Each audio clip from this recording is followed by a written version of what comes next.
Sa height na 7 feet at 3 inches, tiningala siya sa mga role na may kinalaman sa pantasya at kababalaghan. Binansagan pa ngang pambansang kapre ng Pilipinas. Sa tuwing may napuputol na puno sa gubat, nakakalungkot pag wala kang kasama. Mas masaya ako pag nakikita ko ang mga tao sa labas. Si Raul Dilio. Pero nitong nakaraang linggo, ang kilalang artista na mataang nagbebenta na ngayon ng longganisa sa kalsada. Sabi nila, nagtitinda na lang daw ako ng longganisa. Totoo naman po, nagtitinda tayo ng longganisa. Siyempre, may pamilya ko at dalawang anak ko po na nag-aaral. Ayaw ko magluto ng pamilya ko. Longganisa po. Panoorin kung paanong gagawin lahat ni Raul para buong husay na magampanan ang pinakamalaki niyang papel sa buhay, ang pagiging ama. Ano masama kung naghahanap buhay ako? Marangal ito eh. Kailangan ko pong buhay yung pamilya ko. Sa apartment na ito sa Imus, Cavite, nakatira ngayon si Raul at ang kanyang mag-iina. Alas 8 pa lang ng umaga, abala na siya sa paghahanda ng ibibenta niyang mga longganisa. Para po mapanatili po natin yung freshness ng ating longganisa, pagdating dito ay ilalagay din po natin agad sa freezer. Ang longganisang ibinibenta ni Raul, 250 pesos kada kilo. Pag deliver po, pumapatong pa ako ng konti. Ginagawa po natin 260 para may panggas naman po ako.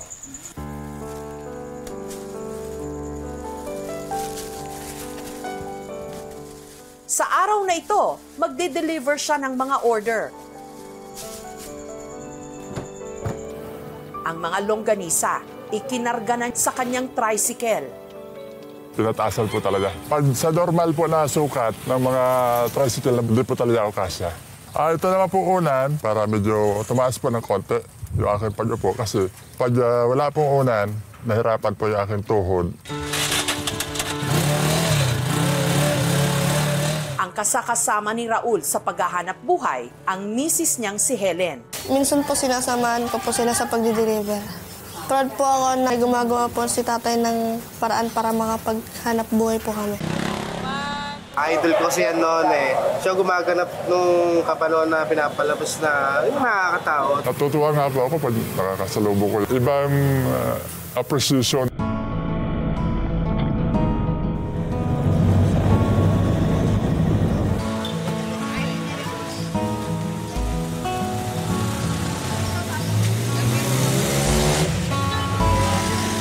So, bali 520 po. Salamat po, mama. Thank you po. This is the first time na nag-order na. Kasi sabi, masarap daw. Longganisa po. Lingid sa kaalaman ng marami, 7 taon na palang nagbebenta si Raul ng longganisa. Pag wala pa ako delivery, naghahanap po ako ng mga pisto para mag-alok po sa daan sa mga dumadaan. At ang kinikita niya kada araw, ang ipinantutustos niya sa pag-aaral ng 2 anak. Minsan kinakapos din po. Dahil pinapriority ko po yung pangunahin ng pangangailangan ng pamilya ko sa araw-araw, pagkain namin, at yung baon nila sa school. Bili na po kayo! Sanay na raw talagang magtinda si Raul. Nagsimula po ako sa pagtitinda ng lugaw, pansit. Ako po yung nagluluto, namamalingki. Pagkatapos sa magluto, sinasakay po namin yan sa tricycle. Iikot sa mga kabaybayan.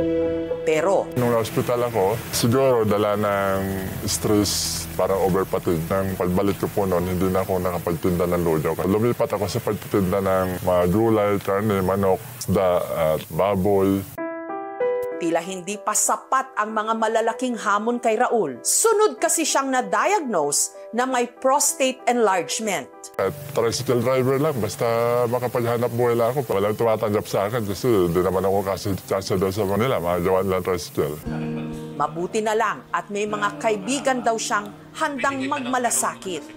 Meron nakakuha ko isang apartment. Tingnan mo kung pwede mo lipatan kung gusto mo lang naman. Hanggat ikaw bumubuelo sa buhay, ay wala ko ikakong ibabayad sa upa. Gamitin mo lang, wala kakakong iintindihin dyan. Malaki din hawa po dahil pinatira po kami ng libre dito ni Boss Joel. Meron isang kaibigan na nagtitinda ng longganisa. Sabi ko, subukan ko. Sinitap na magtuloy-tuloy para lang may pagtawid sa pamilya. Ito na. Konti na lang. makakawin na kami. Sabi ko, total, ito din naman nangyayari sa totoong buhay ko. Ito yung ako. Parang ginagawa ko lang libangan yung video. Nakakatuwa. Hindi ko po akalain na may views siya ng milyon. 12 kilos.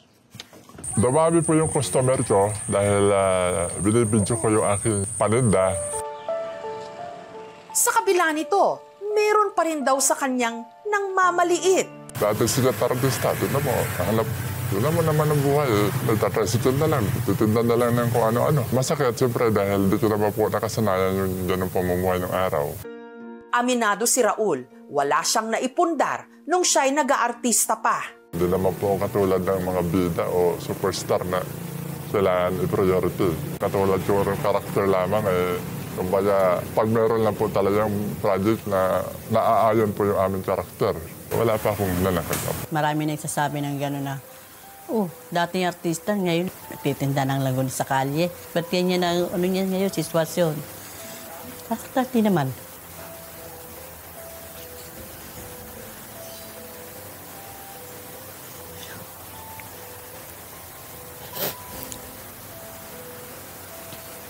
Wala na, ano na lang namin, binabaliwala na. Sanay pa ako medyo mahirap, ma'am, no? Pero hindi pa ako sanay na yung nilalait niya dahil sa hanap buhay mo. Taong 2017, naging daan ang Kapuso Mo Jessica Soho para mahanap ni Raul ang kanyang ina na si Carolina na 3 dekada na niyang hindi nakikita dito sa San Andres, Quezon. Magandang hapon po. Magandang hapon. May kilala po ba kayong Carolina Luna Dillo? Siya po'y wala na siya. Yung hinanap niyo. Paano po wala na? Namatay po siya ay February 20. Mama naman ang mama na mamay. Kayo pala yun. Ate, bakit kayo lang kayo nabati punta rito? Tagaling nung punta dito. Bakit kayo lang? Yun ay naghanap sa inyo. Yun ay naalala kayo nun. Kung namin alam po nila po ito.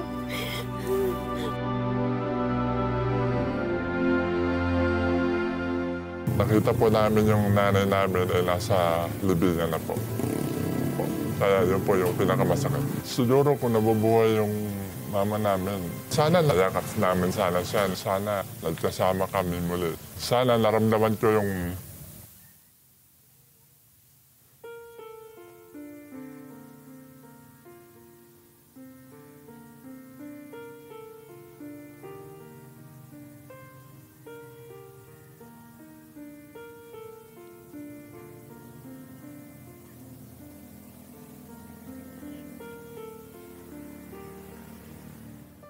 Kaya ganun na lang kahalaga para kay Raul na buo ang kanyang pamilya. Pangarap ko po paglaki ko, maging doktor. Para po ano ko po yung tatay ko. Matulungan ko po sa sakit. Nagpapasalamat po sa kanila dahil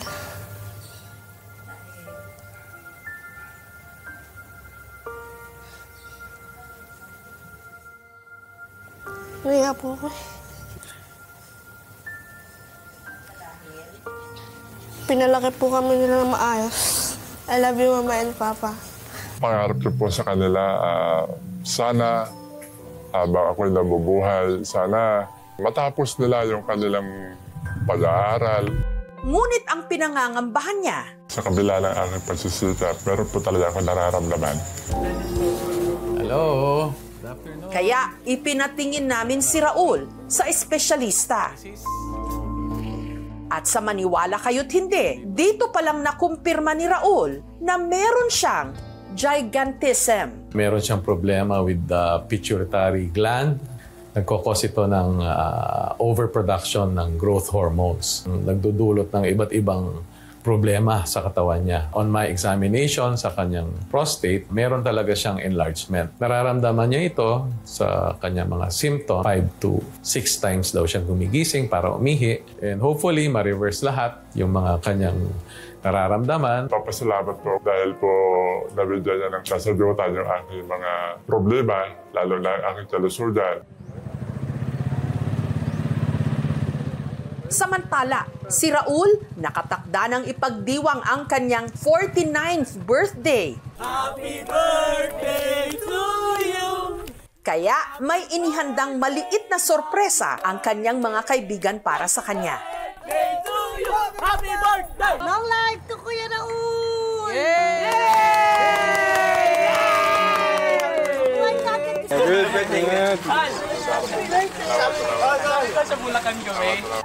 Ang aming programa naghandog din ng konting tulong para sa kanya. Sa lahat ng bumubuo ng DMDS, hindi niyo po ako pinabayaan sa mga oras na ganito may sitwasyon ko. Maraming salamat po sa inyo. Ang lokal na pamahalaan ng Imus may pa-birthday gift din para sa ating gentle giant at sa kanyang pamilya. Eligibility for educational assistance para sa 2 bata. At sana ipagpatuloy po ng mga bata, makatapos sila sa kanilang pag-aaral. Napakalaking tulong po nito yung edukasyon ng aking mga anak.